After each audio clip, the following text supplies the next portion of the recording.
नमस्ते सर्वेभ्यः शुभसायम्। अद्यतन एकादशी कार्यक्रमं प्रारम्भं कुर्मः। प्रथमं ध्येयमन्त्रं वदामः। सर्वे साक्षात् उपविशन्तु।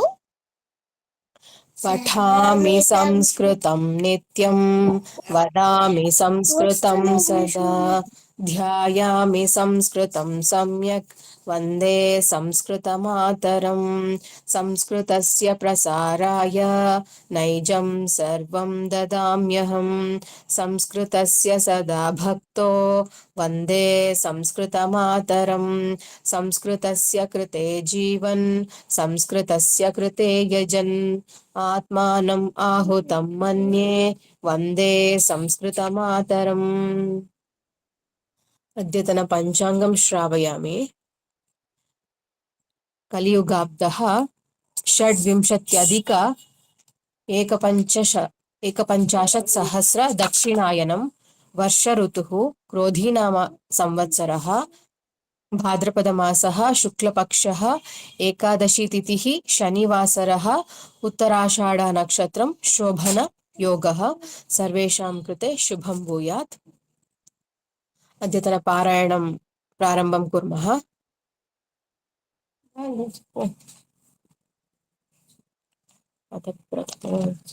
अथ प्रथमोऽध्यायस्य प्रथमः पादः। अथ प्रथमोऽध्यायः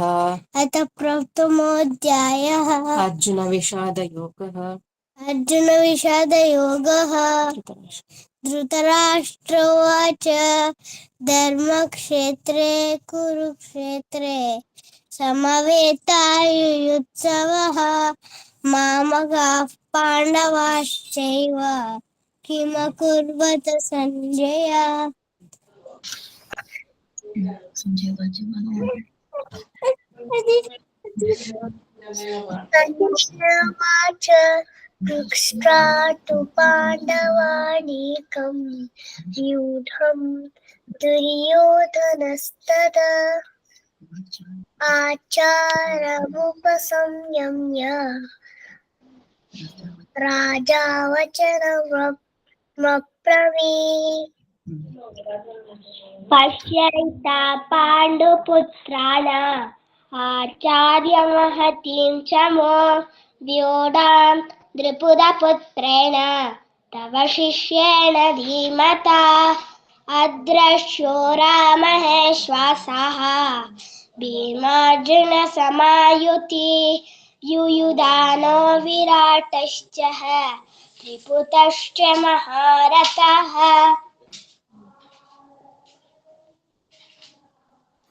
धृष्टकेतुश्च कितानः काशीराजश्च वीर्यवान् पुरुजित् कुन्तिभोजश्च शैब्यश्च नरपुङ्गवः युधामन्युश्च विक्रान्त उत्तमौजाश्च वीर्यवान् सौभद्रो द्रौपदेयाश्च सर्व एव महारथाः।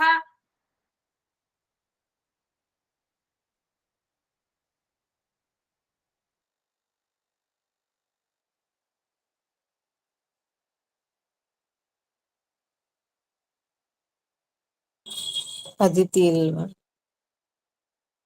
अस्माकं तु विशिष्टाये तान्निबोधद्विजोत्तमा नायका मम सैन्यस्य संज्ञार्थं तान् ब्रवीमि ते भवान् भीष्मश्च कर्णश्च कृपश्च समितिञ्जयः अश्वत्थामा विकर्णश्च सौमदत्तिस्तथैव च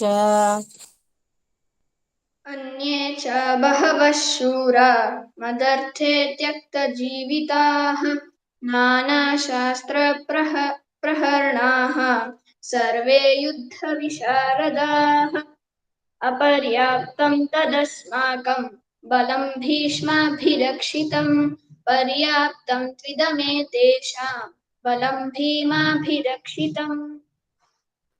अयनेषु च सर्वेषु यथा भागमवस्थिताः भीष्ममेवाभिरक्षन्तु भवन्तः सर्व एव हि तस्य सञ्जनयन् हर्षं कुरु वृद्धपितामहः सिंहनादं विनद्योच्चैः शङ्खं दद्मौ प्रतापवान् ततः शङ्काश्च भैर्यश्च पनवानकगोमुखाः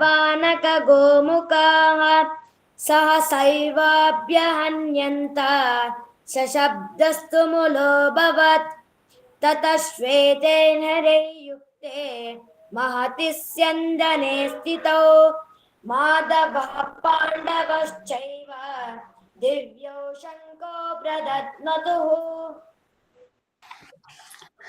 पाञ्चजन्यं हृषीकेशो देवदत्तं धनञ्जयः पौण्ड्रं दद्मौ महाशङ्खं भीमकर्मवृकोदरः अनन्तविजयं राजा कुन्तीपुत्रो युधिष्ठिरः नकुलः सह देवश्च सघोषमणिपुष्पकौ काशश्च परमेश्वासः शिखण्डी च महारथः दृष्टद्रुम्नो विराटश्च सात्यकिश्चापराजितः द्रुपदो द्रौपदेयाश्च सर्वशः पृथ्वीपते सौभद्रश्च महाबाहुः शङ्खः पृथक् पृथक् सघोषोद्धार्तराष्ट्राणां हृदयादिव्यधारयत् तभश्च पृथिवीं चैव तुमुलो व्यनुनादयन् अथ व्यवस्थितान् दृष्ट्वा धार्तराष्ट्रान् कपिध्वजः प्रवृत्ते शस्त्रसम्पाते धनुरुद्यम्य पाण्डवः हृषीकेशं तदा वाक्यम् इदमामहनीपते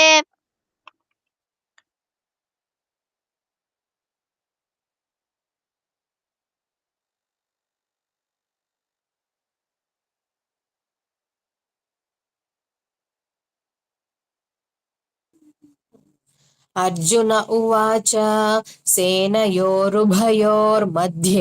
रथं स्थापयमेच्युत यावदेतान्निरीक्षेऽहं योद्धुकामानवस्थितान् कैर्मया सह योद्धव्यम् अस्मिन् रणसमुद्यमे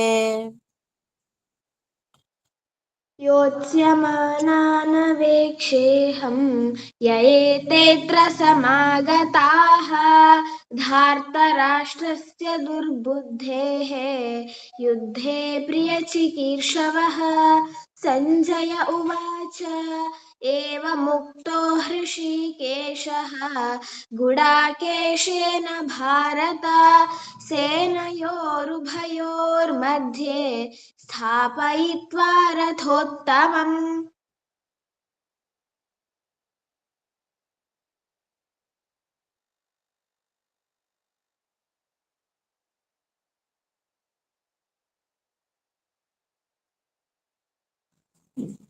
भीष्मद्रोणप्रमुखतः सर्वेषां च महीक्षिताम् उवाच पार्थ पश्यैतान् समवेतान् कुरूनिति तत्र पश्यत् स्थितान् पार्थः पितॄनथ पितामहान् आचार्यान् मातुलान् भ्रातॄन् पुत्रान् पौत्रान् सखींस्तथा श्वशुरान् सहृदश्चैव सेनयोरुभयोरपि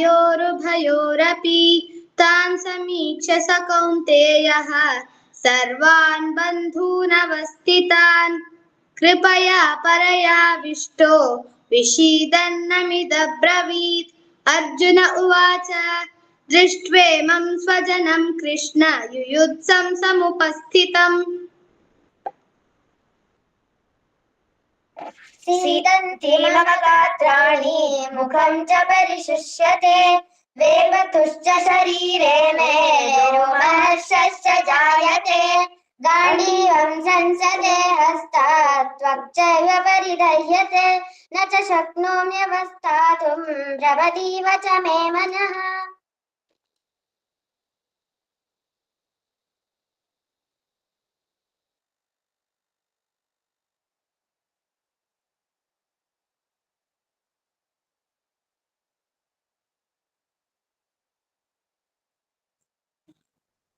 निमित्तानि च पश्यामि विपरीतानि केशव न च श्रेयोऽनुपश्यामि हत्वा स्वजनमाहवे न काङ्क्षे विजयं कृष्ण न च राज्यं सुखानि च किन्नो राज्येन गोविन्द किं भोगैर्जीवितेन वा भगिनी ನಾನು ಹೇಳ್ತೀನಿ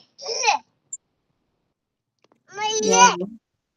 ಭಗಿನಿ ಸಾನ್ವಿ ಹೇಳಪ್ಪ. न च श्रेयो न पश्यामि हत्वा स्वजनमाहवे न काङ्क्षे विजयं कृष्ण न च राज्यं सुखानि च किं नो राज्येन गोविन्दं किं भोगैर्जीवितेन वा येषामर्थे काङ्क्षितं नो राज्यं भोगा सुखानि च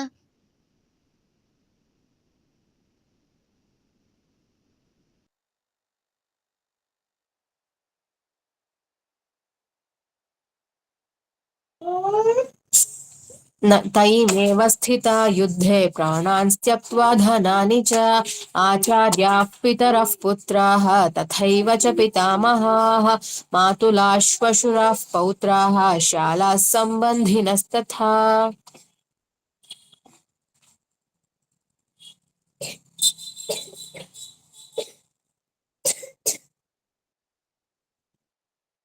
एतान्न हन्तुमिच्छामि ज्ञतोऽपि मधुसूदन अपि त्रैलोक्यराज्यस्य हेतोः किन्नु मही कृते निहत्य धार्तराष्ट्रान्नः का प्रीतिः स्याज्जनार्दन पापमेवाश्रयेदस्मान् हत्वैतानाततायिनः तस्मान् हाराय वयं हन्तुं धातराष्ट्रान् स्वबान्धवान् स्वजनं हि कथं हत्वा सुखिनः स्याम माधव अद्यप्येतेन पश्यन्ति लोभोपहत चेतसः कुलक्षयकृतं दोषं मित्रद्रोहे च पातकं कथं न ज्ञेयमस्माभिः पापदास्मान् निवार्तितुं कुलक्षयकृतं दोषं प्रपश्यभ्युज्जनार्दन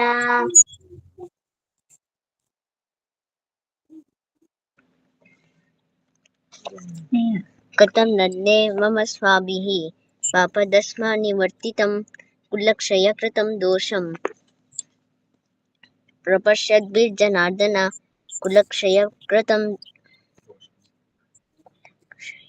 कुलक्षया सन्ति कुलधर्मा सनातनः धर्मे नष्टे कुलं कृष्ण अधर्मोऽभिभवत्युत धर्मोऽभिभवत्युत अधर्माभिभवात् कृष्ण प्रदुष्यन्ति कुलस्त्रियः स्त्रीषु दुष्टासु वार्ष्णेय जायते वर्णसङ्करः सङ्करो नरकायैव कुलघ्नानां कुलस्य च पतन्ति पितरो ह्येषां लुप्तपिण्डोदकक्रियाः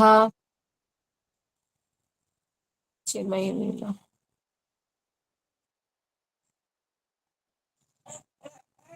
दोषैरेतैः कुलघ्नानां वर्णसङ्करकारकैः उत्साद्यन्ते जातिधर्माः कुलधर्माश्च शाश्वताः उत्सन्नकुलधर्माणां मनुष्याणां जनार्दन नरके नियतौ वासः भवतीत्यनुशुश्रुमा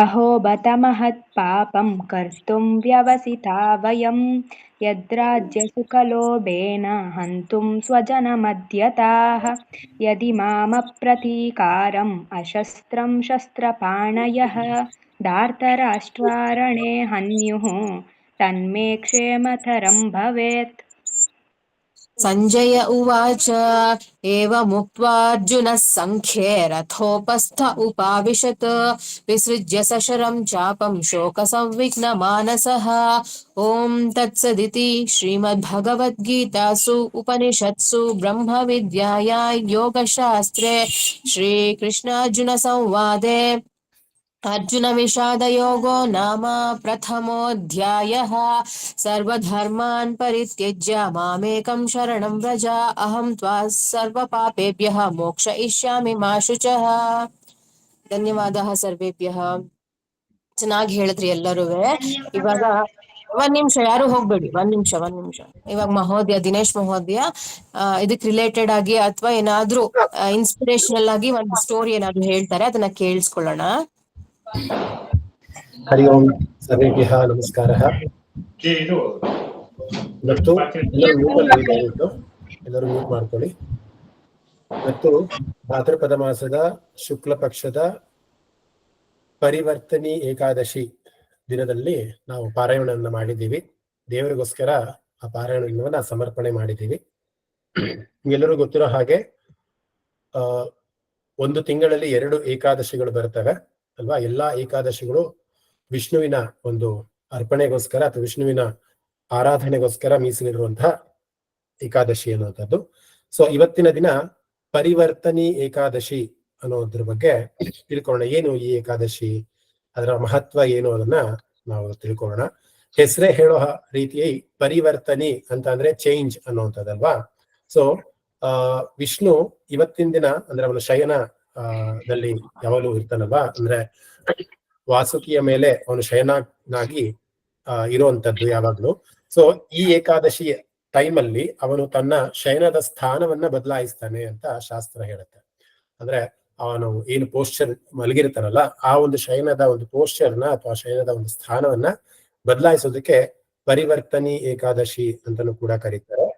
ಮತ್ತೆ ಇತಿಹಾಸದಲ್ಲಿ ಏನು ಏಕಾದಶಿ ಹೇಗೆ ಹುಟ್ಟಿತು ಅಥವಾ ಏನಿದೆ ಈ ಏಕಾದಶಿಯ ಒಂದು ಮಹತ್ವ ಅಂತ ತಿಳ್ಕೊಳಕ್ ಹೋದ್ರೆ ನಿಮ್ಗೆಲ್ಲರಿಗೂ ಗೊತ್ತಿರೋ ಹಾಗೆ ವಾಮನ ಅವತಾರ ನಿಮ್ಗೆಲ್ಲರಿಗೂ ಕೂಡ ಗೊತ್ತು ಅಲ್ವಾ? ವಿಷ್ಣು ವಾಮನ ಅವತಾರವನ್ನ ತಗೊಂಡು ಬಲಿ ಚಕ್ರವರ್ತಿಯನ್ನ ವಧೆ ಮಾಡಿದಂತಹ ಅಥವಾ ಬಲಿ ಚಕ್ರವರ್ತಿಯನ್ನ ಮುಕ್ತಿಯನ್ನ ಕೊಟ್ಟಂತಹ ದಿವಸ ಕೂಡ ಅದಾಗಿದೆ. ಸೊ ಈ ಮಾಸದಲ್ಲಿ ಅಂದ್ರೆ ಚಾತುರ್ಮಾಸ ಏನಿದೆ, ಆ ಮಾಸದಲ್ಲಿ ಈ ಏಕಾದಶಿಯ ದಿನದಂದು ವಿಷ್ಣು ವಾಮನ ಅವತಾರವನ್ನ ತಗೊಂಡು ನಿಮ್ಗೆಲ್ರಿಗೂ ಆ ಕತೆ ಗೊತ್ತಿರೋ ಹಾಗೆ ಬಲಿ ಚಕ್ರವರ್ತಿ ತನ್ನ ಒಂದು ಸಹೃದಯಿಯಾಗಿರ್ತಾನೆ, ಬಹಳ ಒಳ್ಳೆ ಒಂದು ಸಾತ್ವಿಕವಾದಂತ ಮನಸ್ಸೇ ಆಗಿರ್ತಾನೆ. ಎಲ್ಲರೂ ಕೂಡ ಬ್ರಾಹ್ಮಣರಿಗೆ ಪ್ರತಿಯೊಬ್ಬರಿಗೂ ಕೂಡ ಅವನು ಶ್ರೇಯಸ್ಸನ್ನೇ ಬಯಸ್ತಾ ಇರ್ತಾನೆ ಮತ್ತೆ ಬಲಿ ಚಕ್ರವರ್ತಿ. ಆದ್ರೆ ಅವನಿಗೆ ದೇವತೆಗಳಿಗೆ ಮತ್ತೆ ಅವನಿಗೂ ಕೂಡ ಒಂದ್ ಸ್ವಲ್ಪ ಇರಿಸು ಮುರುಸು ಇರುತ್ತೆ. ಮತ್ತೆ ಒಂದು ಈ ಇಡೀ ಪ್ರಪಂಚ ಏನಿದೆ ಇಲ್ಲೂ ಕೂಡ ನನಗೆ ಸೇರಿದ್ದು, ಎಲ್ಲದಕ್ಕೆ ನಾಯಕ ನಾನೇ ಅನ್ನುವಂತಹ ಒಂದು ದರ್ಪ ಅಥವಾ ಅಹಂಕಾರ ಅವನಲ್ಲಿ ಮೂಡಿರುತ್ತೆ. ಸೊ ಅಹಂಕಾರವನ್ನ ನಾಶ ಮಾಡ್ಬೇಕು ಅನ್ನುವಂತಹ ದೃಷ್ಟಿನಲ್ಲಿ ಈ ಅವತಾರವನ್ನ ಎತ್ತಿದ್ದು ವಿಷ್ಣು ಅಲ್ಲ, ಬಲಿಯನ್ನ ಬಲಿ ಚಕ್ರವರ್ತಿಯನ್ನ, ಅವನಿಗೆ ಬಲಿ ಚಕ್ರವರ್ತಿ ಅಂತಾನೆ ಕರೀತಾ ಇದ್ರು. ಬಲಿ ಚಕ್ರವರ್ತಿಯನ್ನ ಅವನ ಒಂದು ಅಹಂಕಾರವನ್ನ ನಾಶ ಮಾಡಬೇಕು ಅಂತ ಅಂದ್ಬಿಟ್ಟು ವಿಷ್ಣು ಈ ಒಂದು ವಾಮನ ಅವತಾರವನ್ನ ತಗೊಂಡಿದ್ದ ದಿವಸ ಈ ಒಂದು ಏಕಾದಶಿ ಅಂತಾನೂ ಕೂಡ ಕರೀತಾರೆ.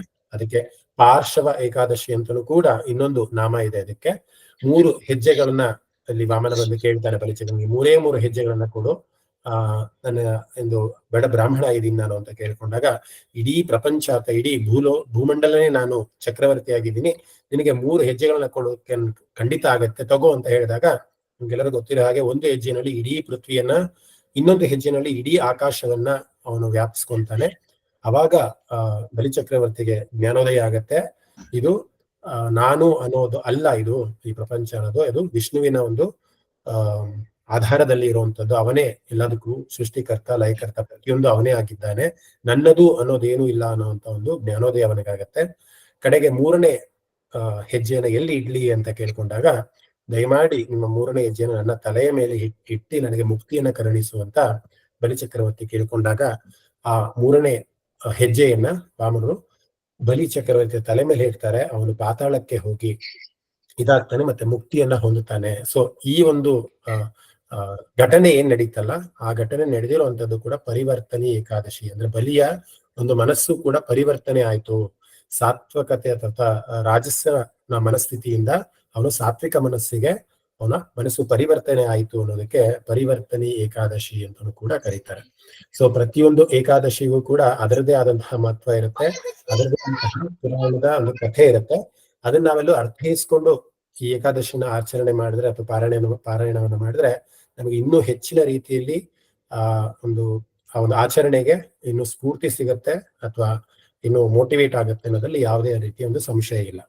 ಸೊ ಇಷ್ಟಲ್ಲದೆ ಕೂಡ ಇನ್ನೊಂದು ಕಥೆಯನ್ನ ನಾನು ನಿಮ್ಗೆ ಇವತ್ತು ಖಂಡಿತವಾಗ್ಲೂ ಹೇಳೋದಕ್ಕೆ ಇಷ್ಟಪಡ್ತೀನಿ. ಪ್ರಾಬ್ಲಿ ಇಟ್ಸ್ ಅನ್ ಇಮ್ಯಾಜಿನೇಷನರಿ ಸ್ಟೋರಿ ಅಂತ ಭಾವಿಸ್ತೀನಿ, ಬಟ್ ಆದ್ರೂ ಕೂಡ ಈ ಪರಿವರ್ತನೆ ಅನ್ನೋದಕ್ಕೊಂದು ಮೆಸೇಜ್ ಇದೆ ಅನ್ನೋ ದೃಷ್ಟಿಯಿಂದ ಈ ಒಂದು ಕತೆ ನಿಮ್ಗೆಲ್ಲರಿಗೂ ಹೇಳಕ್ಕೆ ಇವತ್ತು ಇದ್ ಮಾಡ್ತೀನಿ. ನೀವೆಲ್ಲ ಮಕ್ಳು ಇರೋದ್ರಿಂದ ಸಾಮಾನ್ಯವಾಗಿ ಕಥೆ ಅಂದ್ರೆ ಎಲ್ಲರಿಗೂ ಕೂಡ ಇಷ್ಟ ಆಗತ್ತೆ ಅಲ್ವಾ. ಸೊ ಒಂದು ಮೆಸೇಜ್ ಇರುವಂತಹ ಇನ್ನೊಂದು ಕತೆ, probably it's an imaginary story ಅಂತಾನೆ ಅನ್ಕೊಳ್ಳಿ. ಒಂದ್ ರೀತಿ ಒಂದ್ ದಿವಸ ಏನಾಗತ್ತೆ, ಮೋಡಗಳೆಲ್ಲರೂ ಕೂಡ ಡಿಸೈಡ್ ಮಾಡಿ ಒಂದು ಡಿಸಿಷನ್ ಬರುತ್ತೆ, ಇನ್ನು 10 ವರ್ಷಗಳ ಕಾಲ ನಾವು ಮಳೆಯನ್ನ ಸುರಿಸಬಾರ್ದು ಒಂದು ಪ್ರದೇಶದಲ್ಲಿ ಅಂತ. ಹಾಗೆ ಅದನ್ನು ಆ ಡಿಸಿಷನ್ ಮೋಡಗಳೆಲ್ಲ ತಗೊಂಡು ರೈತರ ಹತ್ರ, ಅಂದ್ರೆ ಆ ಒಂದು ಪ್ರಾಂತ್ಯ ಏನಿದೆ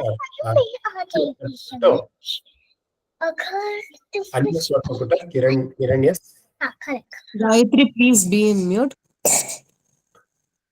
ನಾನೇ ಮ್ಯೂಟ್ ಮಾಡ್ತಿಲ್ಲ ಅಂದ್ರೆ. ಸೊ ಮೋಡಗಳೆಲ್ಲ ಡಿಸೈಡ್ ಮಾಡಿ ರೈತರ ಹತ್ರ ಬಂದು ಹೇಳತ್ತಂತೆ, ಆ ಪ್ರಾಂತ್ಯದ ಒಂದು ರೈತರ ಹತ್ರ ಬಂದು ಹೇಳತ್ತಂತೆ, ಇನ್ನು 10 ವರ್ಷಗಳ ಕಾಲ ನೀವು ಯಾವುದೇ ರೀತಿಯ ಬೆಳೆಯನ್ನು ಬೆಳೆಯೋದಕ್ಕೆ ಸಾಧ್ಯ ಇಲ್ಲ, ಯಾಕೆಂದ್ರೆ ನಾವುಗಳು ಇನ್ನು 10 ವರ್ಷ ಮಳೆಯನ್ನ ಸುರಿಸಬಾರ್ದು ಅಂತ ಡಿಸೈಡ್ ಮಾಡಿದ್ವಿ ಯಾವುದೋ ಒಂದು ಕಾರಣದಿಂದ ಅಂತ. ಇದನ್ನ ಕೇಳಿಸ್ಕೊಂಡಂತ ರೈತರೆಲ್ಲರೂ ಕೂಡ ಅಯ್ಯೋ ಆಯ್ತಪ್ಪ, ಮೋಡಗಳು ಈ ತರ ಡಿಸೈಡ್ ಮಾಡುತ್ತೆ ಅಂದ್ರೆ 10 ವರ್ಷ ನಾವೇನು ಈ ಒಂದು ನಗರದಲ್ಲಿ ಇರೋದಕ್ಕೆ ಸಾಧ್ಯನೇ ಇಲ್ಲ, ಈ ಊರನ್ನ ಬಿಟ್ಟು ಬೇರೆ ಊರಿಗೆ ಹೋಗೋಣ ಅಂತ ಪ್ರತಿಯೊಬ್ಬರು ಮನೆಯನ್ನ ಖಾಲಿ ಮಾಡ್ಕೊಂಡು ಗಂಟು ಮುಟ್ಟೆ ಕಟ್ಕೊಂಡು ಅವ್ರ ಎತ್ತುಗಳು ಮತ್ತೆ ಹಸುಗಳು ಎಲ್ಲವನ್ನೂ ಕರ್ಕೊಂಡು ಪಲಾಯನವನ್ನ ಮಾಡೋದಕ್ಕೆ ಮುಂದಾಗ್ತಾರೆ. ಆದ್ರೆ ಒಬ್ಬ ಮಾತ್ರ ಆ ನಗರವನ್ನು ಬಿಟ್ಟು ಹೋಗೋದೇ ಇಲ್ಲ. ಅವನ್ ಏನ್ ಮಾಡ್ತಾನೆ, ನಾಳೆ ಬೆಳಿಗ್ಗೆ ಎದ್ದು ಮತ್ತೆ ಹೊಲವನ್ನು ಹೂಳೋದಕ್ಕೆ ಸ್ಟಾರ್ಟ್ ಮಾಡ್ತಾನೆ. ಅವನ ಛಲವನ್ನ ಅವನು ಬಿಡೋದೇ ಇಲ್ಲ. ಅದಕ್ಕೆ ಮೋಡಗಳು ಅದನ್ನ ನೋಡ್ತಾ ಇರ್ತಾರೆ ಅವನ ಪ್ರಾಂತ್ಯವನ್ನ.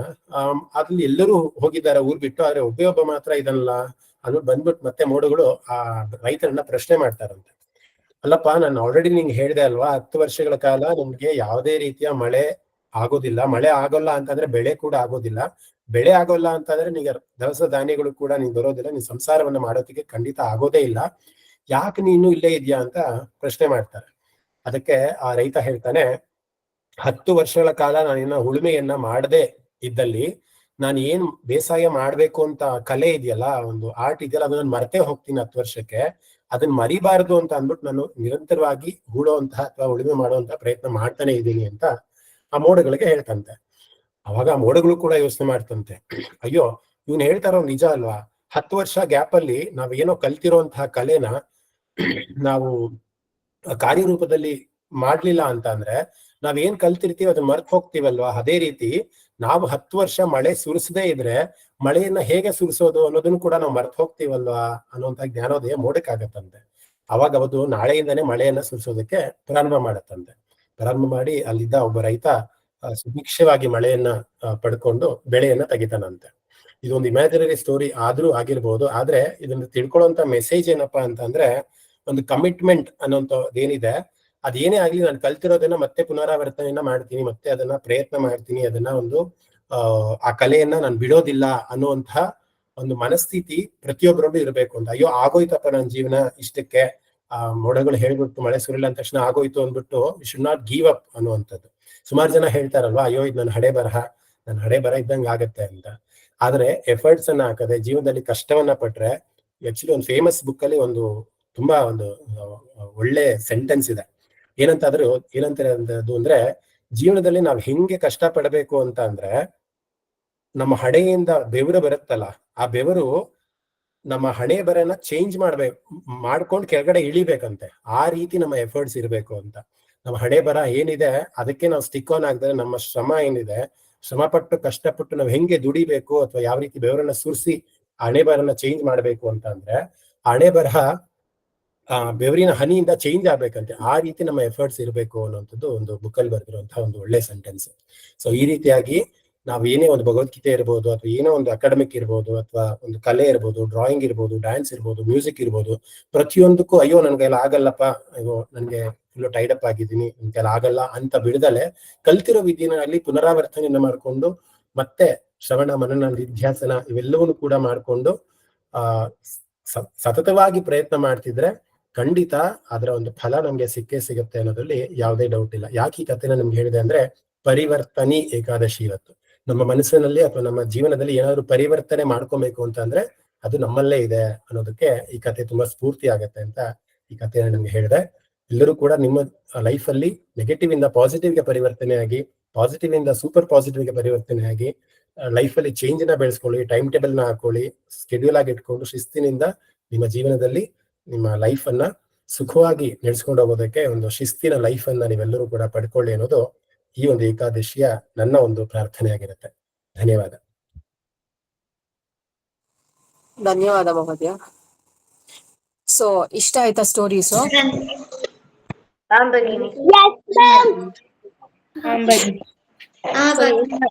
ಏನ್ ಮಾಡ್ತೀರಾ ಇವತ್ತಿಂದ? ಮಿಡ್ ಟರ್ಮ್ ಎಕ್ಸಾಮ್ ಬರ್ತಿದೆ ಎಲ್ಲರಿಗೂ ಅಲ್ವಾ? ಎಕ್ಸಾಮ್ ಬರ್ತಿದೆ ಅಂತ ನೆಕ್ಸ್ಟ್ ಏಕಾದಶಿ ಅಟೆಂಡ್ ಮಾಡದೆ ಇರಬಾರ್ದು ನಾವು ಅಲ್ವಾ? ಏಕಾದಶಿಗೂ ಪ್ರಿಪೇರ್ ಆಗ್ಬೇಕು, ಶ್ಲೋಕಾಸ್ ಸೆಕೆಂಡ್ ಚಾಪ್ಟರ್ ಮತ್ತೆ ಎಕ್ಸಾಮ್ನು ಅಟೆಂಡ್ ಮಾಡ್ಬೇಕು ನಾವು ಅಲ್ವಾ? ಮತ್ತೊಂದು ನೆಕ್ಸ್ಟ್ ಏಕಾದಶಿಗೆ ಮತ್ತೆ ಚೆನ್ನಾಗಿ ಚೆನ್ನಾಗಿ ಪ್ರಾಕ್ಟೀಸ್ ಮಾಡ್ಕೊಂಡು ಮೀಟ್ ಆಗೋಣ ಮತ್ತೆ. ಓಕೆನಾ? ಎಲ್ಲರೂ ಕೂಡ ತುಂಬಾ ಚೆನ್ನಾಗಿ ಪಾರಾಯಣ ಮಾಡ್ತಿದ್ದೀರಾ. ದಯವಿಟ್ಟು ಹಾಗೆ ಕಂಟಿನ್ಯೂ ಮಾಡಿ ಪಾರಾಯಣ ಮಾಡೋದನ್ನ. ನಮ್ಮ ಗೀತಾ ಜಯಂತಿಯಿಂದ ಬಹಳ ಒಂದು ಸಕ್ಸಸ್ ಆಗಿ ನಾವು ಮಾಡೋಣ, ಕಂಠಸ್ಥ ಮಾಡ್ಕೊಂಡು ಎಲ್ಲರೂ ಕೂಡ ಮಾಡೋಣ. ಇನ್ನೇನು ಅಸೈನ್ ಆಗಿದೆ ನಿಮ್ಗೆ ಭಗವದ್ಗೀತೆಯ ಶ್ಲೋಕಗಳು, ಪ್ರತಿದಿನ ಅದನ್ನ ನೋಡ್ಕೊಂಡು ಮನನ ಮಾಡಿ ಡಿಸೆಂಬರ್ ಟೈಮ್ ಅಷ್ಟೊತ್ತಿಗೆ ಖಂಡಿತ ನಿಮ್ಗೆ ಅದು ನಿಮ್ಮ ಸಬ್ ಕಾನ್ಶಿಯಸ್ ಮೈಂಡ್ ಅಲ್ಲಿ ಕೂತ್ಕೊಳ್ಳುತ್ತೆ. ಪ್ರತಿದಿನ ಪಾರಾಯಣ ಮಾಡಿ, ಪ್ರತಿದಿನ ಪೋಸ್ಟ್ ಮಾಡಿ ಮೆಸೇಜಸ್ ನ. ಎಲ್ಲರಿಗೂ ಶುಭವಾಗಿ. ಸೊ ಅದ್ ಪ್ರಾಕ್ಟೀಸ್ ಆಗ್ಬೇಕು ಅಂತಾನೆ ಮಹೋದಯ ಆತರ ಪ್ಲಾನ್ ಮಾಡಿ ಟೆಲಿಗ್ರಾಮ್ ನ ಮಾಡಿರೋದು. ಅದನ್ನ ಎಲ್ಲರೂ ಯೂಸ್ ಮಾಡ್ಕೊಳ್ಳಿ. ನಿಮ್ ಅಧ್ಯಾಯ ಏನಿದೆ ಅದನ್ನ ವಿತೌಟ್ ಮಿಸ್ಟೇಕ್ಸ್ ಚೆನ್ನಾಗಿ ಪ್ರಿಪೇರ್ ಆಗಿ, ಆಯ್ತಾ? ಒಂದು ಮಿಸ್ಟೇಕು ಆಗ್ಬಾರ್ದು. ಆ ಒಂದ್ ಮಿಸ್ಟೇಕ್ ಆದಾಗ ಅದು ಮೀನಿಂಗೇ ಚೇಂಜ್ ಆಗೋಗುತ್ತೆ ಶ್ಲೋಕಗಳದ್ದು. ಆತರ ಪ್ರಾಕ್ಟೀಸ್ ಮಾಡ್ಕೊಳ್ಳಿ. ಅಸ್ತು. ಶಾಂತಿ ಮಂತ್ರ ಮುಕ್ತ ಶಾಂತಿ ಮಂತ್ರ ಹೇಳಿ ಇವತ್ತಿನ ಪಾರಾಯಣನ ಕ್ಲೋಸ್ ಮಾಡೋಣ, ಆಯ್ತಾ? ಯಂ ವೈದಿಕಾ ಮಂತ್ರ ದೃಶಃ ಪುರಾಣಾಃ ಇಂದ್ರಂ ಯಮಂ ಮಾತರಿಶ್ವನಮಾಹುಃ ವೇದಾಂತಿನೋ ನಿರ್ವಚನೀಯಮೇಕಂ ಯಂ ಬ್ರಹ್ಮ ಶಬ್ದೇನ ವಿನಿರ್ದಿಶಂತಿ ಶೈವಾಯಮೀಶಂ ಶಿವ ಇತ್ಯವೋಚನ್ ಯಂ ವೈಷ್ಣವಾ ವಿಷ್ಣುರಿತಿ ಸ್ತುವಂತಿ ಬುದ್ಧಸ್ತಥಾರ್ಹನ್ ಇತಿ ಬೌದ್ಧ ಜೈನಾಃ ಸಚ್ಶ್ರೀ ಅಕಾಲೇತಿ ಚ ಸಿಕ್ಖ ಸಂತಃ ಶಾಸ್ತೆತಿ ಕೇಚಿತ್ ಕತಿಚಿತ್ ಕುಮಾರಃ ಸ್ವಾಮೀತಿ ಮಾತೇತಿ ಪಿತೇತಿ ಭಕ್ತ್ಯಾ ಯಂ ಪ್ರಾರ್ಥಯಂತೆ ಜಗದೀಶಿತಾರಂ ಸ ಏಕ ಏವ ಪ್ರಭುರದ್ವಿತೀಯಃ. ಓಂ ಸರ್ವೇ ಭವಂತು ಸುಖಿನಃ, ಸರ್ವೇ ಸಂತು ನಿರಾಮಯಾಃ, ಸರ್ವೇ ಭದ್ರಾಣಿ ಪಶ್ಯಂತು, ಮಾ ಕಶ್ಚಿತ್ ದುಃಖ ಭಾಗ್ ಭವೇತ್. ಓಂ ಶಾಂತಿ ಶಾಂತಿ ಶಾಂತಿಃ. ಧನ್ಯವಾದಾः ಸರ್ವೇಭ್ಯः. ಶುಭರಾತ್ರಿः.